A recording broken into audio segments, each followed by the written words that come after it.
What's up, guys? Welcome to the JMP podcast. We are here with Jordan Brown. What's going on? Can't get rid of me. Yep, can't get rid of him. Interesting. We're in a new spot. This is incredible. Shout out to Pouch 6 Studios in downtown Studios. Austin. This setup is amazing if you're into podcasting. They've got like an automated system to get you like a edited, cut up clip of your podcast experience. And this is super sick. Thank you guys for having us. Yeah. Very cool spot. Yeah, I always tell agents like it's super important to get content, and one of the best ways to get content is through, through podcasts, and you can cut up the podcast. You'll see it. You always see our reels and stories and stuff like that. But for agents especially, it's great to get content from that. Yeah, absolutely. Like you have to get over yourself a little bit as well, because I hate being in front of a camera. I hate the way I look on camera. I don't like the way my voice sounds. No one cares. Go out and do it.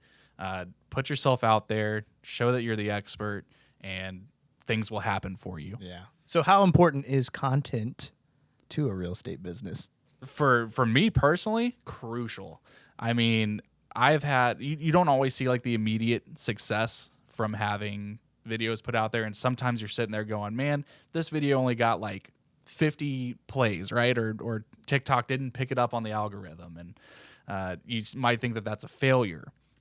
But I'll tell you this, one of my lowest performing videos that I've put out recently, literally 2 days ago, a guy who is within a hockey group that I'm in, we're not like super close or anything.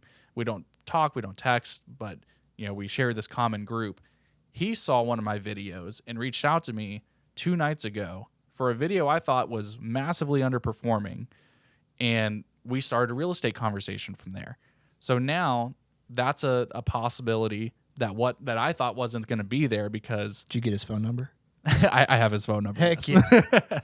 But nonetheless, it's just a matter of, in my eyes, I'm sitting there going, this video only has X amount of views. What can come from this? Yeah. But you never know who's watching.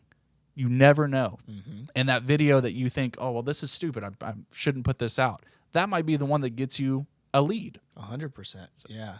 I do so much content. I put out almost one a day. And I look at content as like drip campaigns, sort of similar to like if you get an email every single day from someone talking about the benefits or educating or entertaining or making an impact. It's just so important to put a large amount of content out there, because the more you do, the more people will see you, and the more people will want to work with you. Well, staying top of mind is everything these days. Yeah. There's every single company or brand or whatever is coming after every second of your attention. So we've got to do the same thing, right? You may not be ready to buy or sell real estate right now, but I guarantee you that if you see my content consistently, when you do become ready, you're going to think of me. Yeah. What are mistakes that you're seeing right now from real estate agents when it comes to making content? Ooh, couple things. One thing is I think it's super important when you put content out. So if you spend all this time making really great content and you have a video that you're excited about, why are you going to post that at 11:45 at night? Yeah. You know what I mean? Yeah. Like be intentional about when you're going to release content. Trying to, try different things, like try one at 9 o'clock, 9 in the morning, try one at noon, try one at 1, 5:30, see when people are watching video. Secondly, one thing I absolutely cannot stand that real estate agents are doing. I'm in a few groups for real estate agents that are within YouTube, and, they all celebrate their successes or talk about what they could do differently. And one of the trends that I absolutely cannot stand right now is like clickbaity thumbnails. So as a professional realtor, why do you think it's beneficial to put out a video with a thumbnail that has fire, red everywhere, downward arrows, in this panicked face? So you mean doom and gloom? Yeah, I hate doom and gloom. Like, you have to, like, people are looking for you for answers, not to feed into the narrative of, are we crashing? Is it this is terrible? Like there's always a benefit to be had, and I think one party will always be hopeful, right? So if prices are coming down, that's fantastic news for buyers. Yep. So why are we spreading this information about,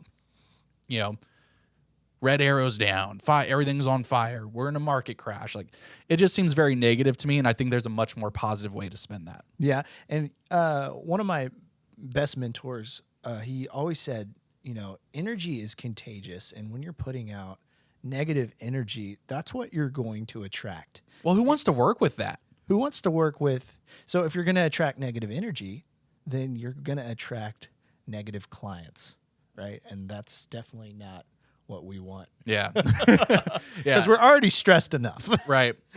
So I feel like there's, Q4 in any year is typically like your slow time. Like things start slowing down, typically. We were just talking about how we're fortunate that our business has stayed really steady over the year. So if you're a real estate agent right now listening and maybe you're having a little bit of a slump, how do you get out of a rut? Oh, man. I've been there so many times, especially in the beginning of my career. And what I noticed is that I would worry too much about singular deals instead of worrying about taking massive action in what I can control. And so the difference maker is basically I'm trying to do tons of deals and working on as much lead generation as possible. And then also writing down my goals, surrounding myself with the right people. Power of association is so real. And as well as getting out of a rut. If you're hanging out with people that are doing more than you, it's going to be hard to stay in that rut. Oh, yeah. Absolutely. I mean? Power of association is so real. It's almost a tangible thing. Mm-hmm. Like I know that whenever I'm hanging out with people who are killing it, if I'm not killing it, I want to do something to get out of that spell, right? Mm-hmm. I want to be able to join in the conversation of like, hey, my business is doing great as well. And if I'm not, like if I'm surrounding myself with people who either aren't killing it or maybe they're in the same like kind of sticky situation as me, like it feels bad. I don't know, like you almost get caught up in like the stagnation of it. Yeah, 100%. I agree. And that's why it's important to hang around good people. Yeah. And, there's a lot of, we were just talking about doom and gloom and, sellers may not be in their, how should I say this? Like if you're a potential seller, you may be more hesitant for listing your house right now, but how are you winning listing presentations right now? Ooh, that's a good question. How am I winning listing presentations? I think one big secret, you know what? I'm not going to start off with the best tip. Got to keep them in it. I know, I got to keep them in it. A few. One is, obviously you get comps. They're going to be basics, right? We're going to start with the basics. Get comps for the area. And then also, I always let the clients know that I've sold or my team has sold houses in that area. We have... You get that rapport with them. Exactly. Oh, yeah, I've sold houses in Orchard Ridge, or, oh, yeah, I've sold houses in Larkspur. And I just try to build that rapport. And then 3, I always schedule the appointment, obviously. These are all the basics. And then I have a presentation that I go into the listing appointment with. And the first thing I do in a listing appointment is, do you know? I don't know what you do. I know what I do. Okay. First thing I do is I ask them to show me around the house. Yeah. And then when we walk in the house, I ask them to point out things that they've done differently, that they've changed, that they've added. And then I try to build rapport during that time. And then also, the closer, this is the most important secret, is that I say, hey, here are 5 phone numbers of my past clients. And maybe I can even find a client that's in that neighborhood. And I'll say, I know that you can take my word for it, but how about you give them a call and personally ask them what their genuine experience is with working with me. Wow. Right? That is huge. Yeah. And so that's a big secret and that I've been doing, that I always get the listing appointment, because when you're dealing with hiring someone to deal with one of your most expensive investments, like you want to do background checks or do some research, right? And so I always give them a list of my past clients and say, give them a call and ask for their personal experience. And it's always worked out. Yeah. If you're competing with other realtors, everyone's going to say, like, you're always going to hype yourself up, right? Yeah. And you're always, like, everyone's kind of essentially saying the same thing. Yeah. So having your client say it on your behalf, Yeah. that's a game changer. Yeah. So I got a question for you. You're in year 2 or 3?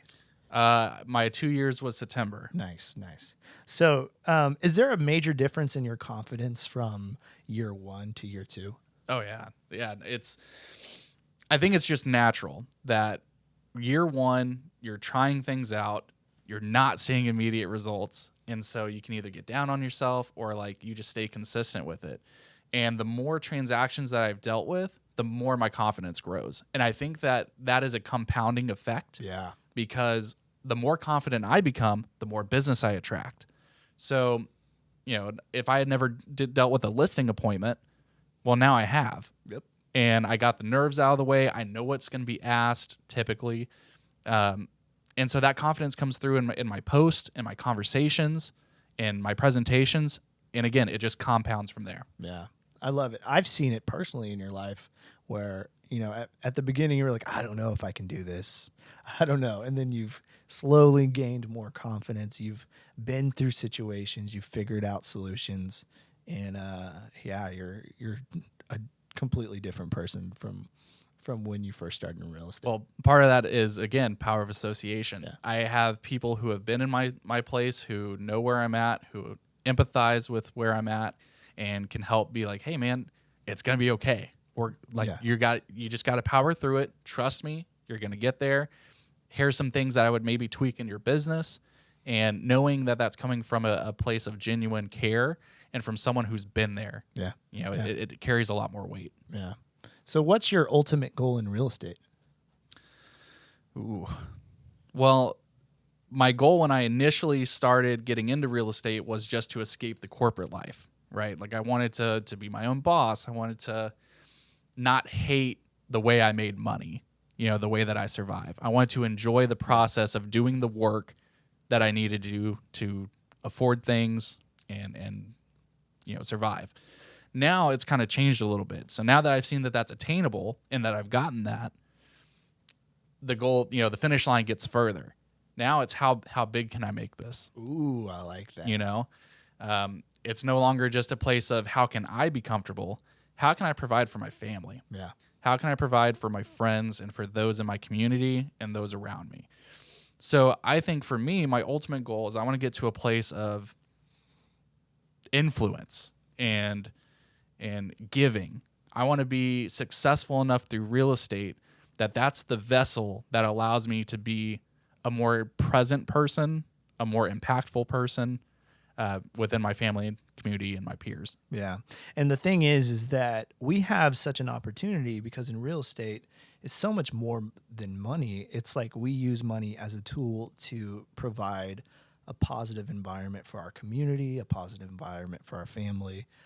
And obviously, there's bad people out there that use money for bad. But I think that if you have that mindset of, I want to be addicted to my growth expansion so that I can positively affect my community, that's just such a better mindset to be in. Yeah, and success is a mindset, right? So what would you say are 3 attributes of a successful realtor? A successful realtor. Okay, so I'm going to change up my answers, but I think that 3 of the most important attributes. One is enthusiasm. Energy is real.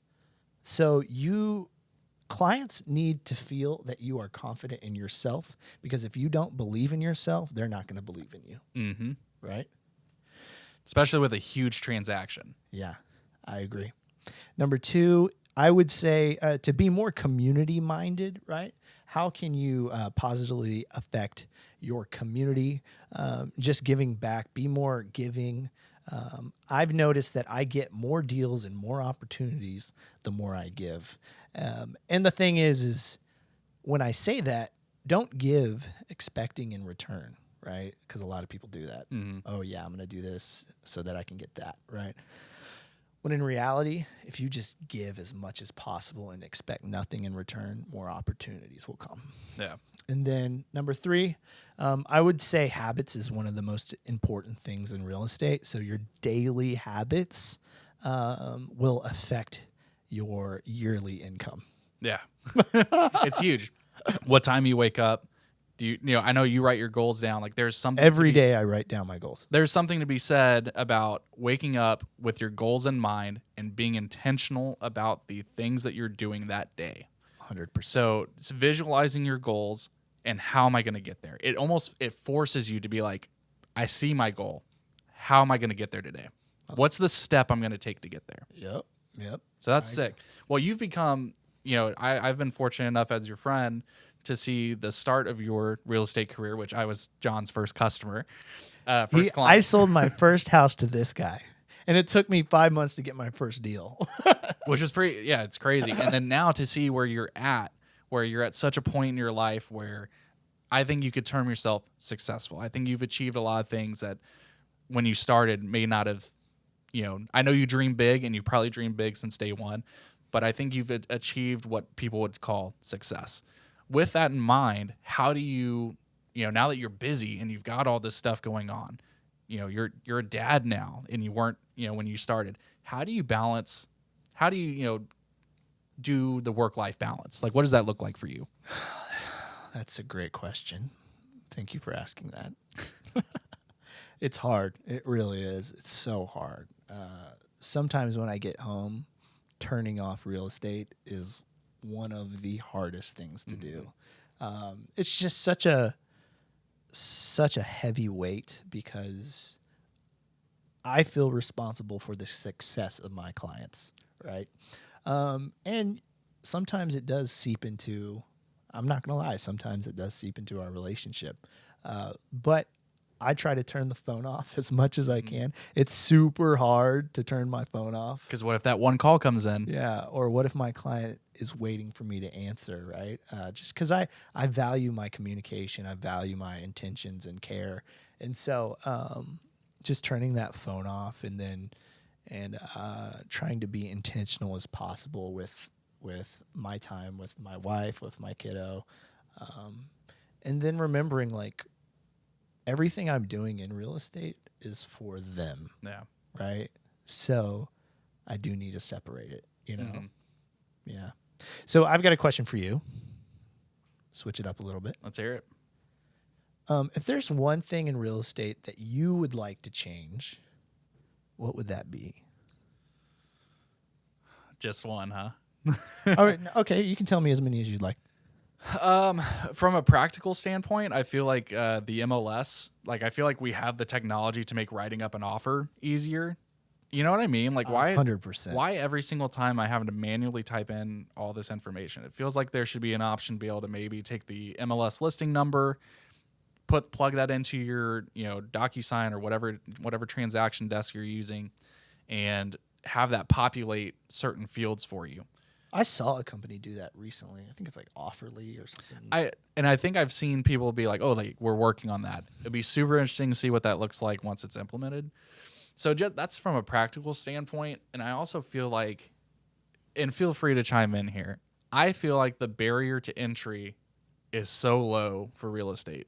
I think there's simply too many people in the business that maybe shouldn't be. I think because of how easy it is to get your real estate license, everyone does it. Yeah. Right? And so, and I'm not like the gatekeeper for who can and can't be a realtor. I just think, from my experience, I hate whenever I call a listing agent and I leave them a voicemail. I follow up in a text. I follow up in an email multiple times, and I get no answer. Yeah, it's so annoying. I'm doing that right now. It's bad for clients on both sides.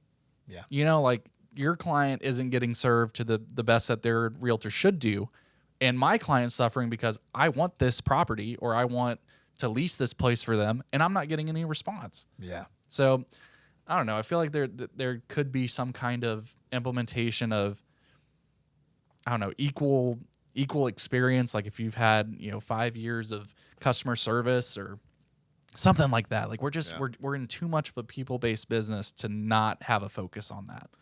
Yeah, I feel like as of recently, for sure, there's so much fluctuation in the market.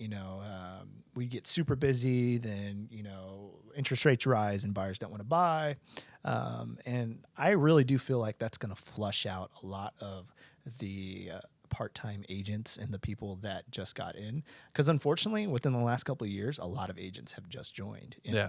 And they thought that it was like a regular job, where in reality, it's really very entrepreneurial, very you have to be self-motivated, and you can't just walk in. Can't sit back. Yeah. You can't just walk in and get clients. Yeah. You actually have to work very, very hard to find those clients. Yeah. It's all outbound lead gen. There's nothing really coming, like there's no machine getting your name out there. Like you are the machine. Yep.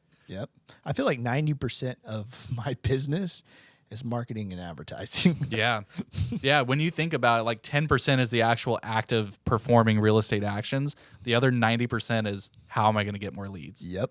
100%. And I feel like too many people focus on the planning, the strategizing, the tactics, the getting your business cards to look perfect, you're getting your website to get perfect, when in reality, you really need to focus on lead generating activities, right? And what does that mean? Lead generating activities means scheduling more appointments, talking to more people, networking as much as possible, and that's going to make a big difference in your real estate career.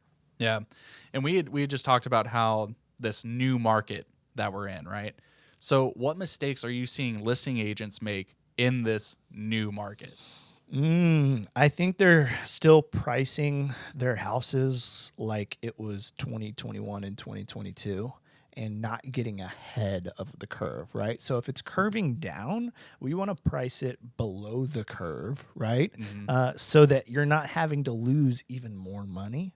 And so I've seen so many agents, I had an agent call me the other day and they're like, what do you think I should price this house at? And she consistently said, like 450 to 475, and I'm looking at the comps and I'm thinking, yeah, those houses sold 2 years ago for 450 to 475. But if interest rates are still rising, which we're hearing some good news recently, right? But if they're still rising, we want to price it ahead of the curve, so that we're not losing even more money. Yeah, you have to either price it at, like you said, ahead of the curve, or you got to add a lot of value in the property. You got to set yourself apart from the next house. Yeah, I've even told one of my clients that actually is I gave them options, right? They said, we need to sell our house as soon as possible. And I said, there's one of a few things that you can do. One is price it very aggressively. Two is add value as much as possible so that buyers can see the value in it and pay the price that you really want. And then three is we can keep advertising, we can keep marketing, but when in reality, if the interest rates are still high, it's harder to find a buyer for it. Right. Well, would you say that we're officially in a buyer's market? Ooh, that's a good question. I think buyers right now have the biggest opportunity to get the best deals. And I do think interest rates have peaked.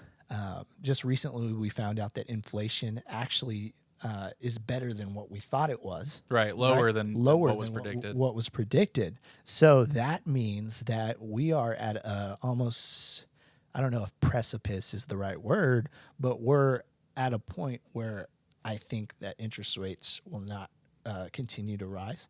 So if that's the case, then buyers need to take advantage of the inventory we have right now, because there's a lot of options, and the more options, the less the less demand, right? So the less demand, the better the prices. You can get more in closing costs. You get better deals. Right. The guy from my hockey group that I was talking to you about, who hit me up a couple nights ago, based on one of the videos I put out, it's that common question that we're hearing now.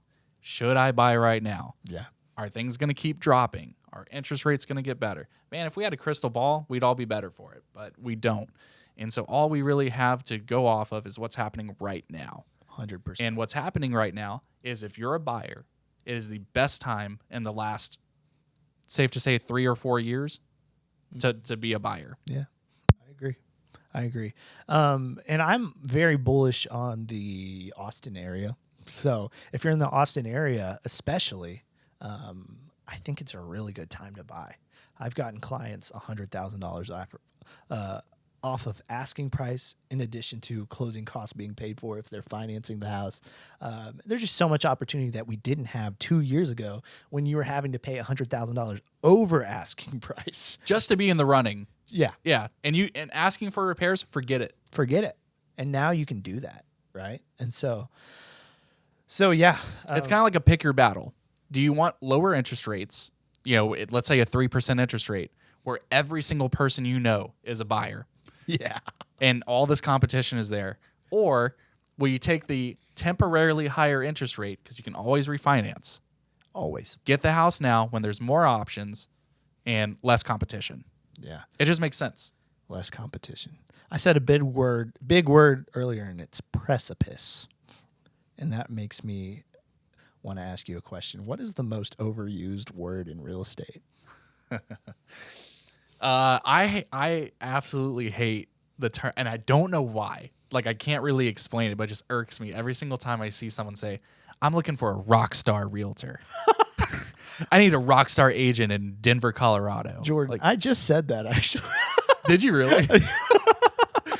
I was calling an agent that was doing really good lately. You're a rock star agent. I saw the comment. You on hate Facebook. me. No, I don't hate you. Yes, you do. For some reason, it just irks me the wrong way, because I understand what they're going for, but I'm like, man, when everyone says it, it's just like if you hear a good song on the radio, Yeah. it doesn't make it a bad song that's played a million times, but you start getting annoyed by it. Yeah. We were listening to some good music on the way here, too. Yeah, it was nice. Shout out to Nightlife. It's a new band I saw on TikTok. Pretty good. TikTok is great for discovering new music. It really is. I feel like I'm such a hermit when it comes to, like, I'll listen to the same 2012, 2008 Warped Tour lineup, and I'll listen to that for a decade.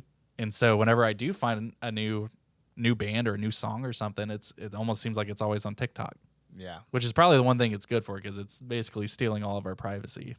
So if you're going to do that, at least give me some good music recommendations. I wonder how long TikTok is going to keep giving people good reaches, because there's opportunity. It has to hit the algorithm just right for some reason. And if it hits the algorithm just right, it'll send it out to, like... Oh, you can gain... I mean, you remember Candace from Victoria? Yeah. She had a video just absolutely take off. Like, I think 3 million plus views, and she gained like 19,000 followers from this one video. Yeah. So if anything, going back to, content creation, your videos may not be performing right now.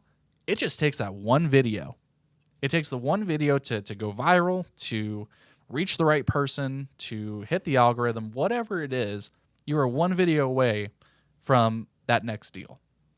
Yeah, I mean, I would say 99% of my deals come from either videos or Facebook groups. Yeah. And so I was like, you know what? If that's where all my leads are coming from, I'm going to try to specialize in that, right? Like, I'm going to try to double, triple, quadruple down. And that's a word we say a lot. And try to get better at what I'm getting leads from, right? And a lot of people, I think we were talking about this the other day, we're constantly thinking about where can we get more leads, right? And so if you're thinking right now, where can I get more leads? Think about the last 5 deals that you've done and think about, where did I find those people, right? And if you found them from networking events, if you found them from, I don't know, calling your friends, calling your past clients, you need to be doing that even more. Mm-hmm. Yeah, you have an opportunity now, before the end of the year, to really focus on what was successful this year, maybe what didn't work, and tweak your approach for 2023. 100%. Ooh, we're only a month and a half away from 2023. It's crazy. This year flew by. I just know that I found out so much this year, and I learned so much You did. that it makes me really optimistic for 2023. I'm super optimistic for 2023 as well. I think we're going to have a huge year.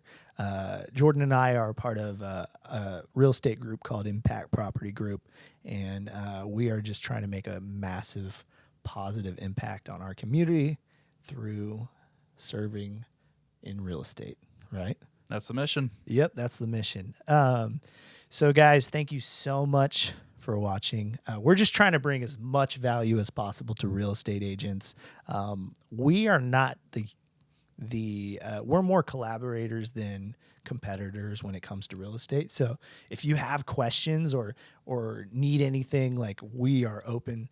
Our contact information is in going to be somewhere in the video or In our socials in or our something. socials or something. We want to see everybody win. There's enough business in real estate that everyone can eat. 100%. So if you like this podcast, please share it with a friend. We're here to help. And like, comment, subscribe, whatever.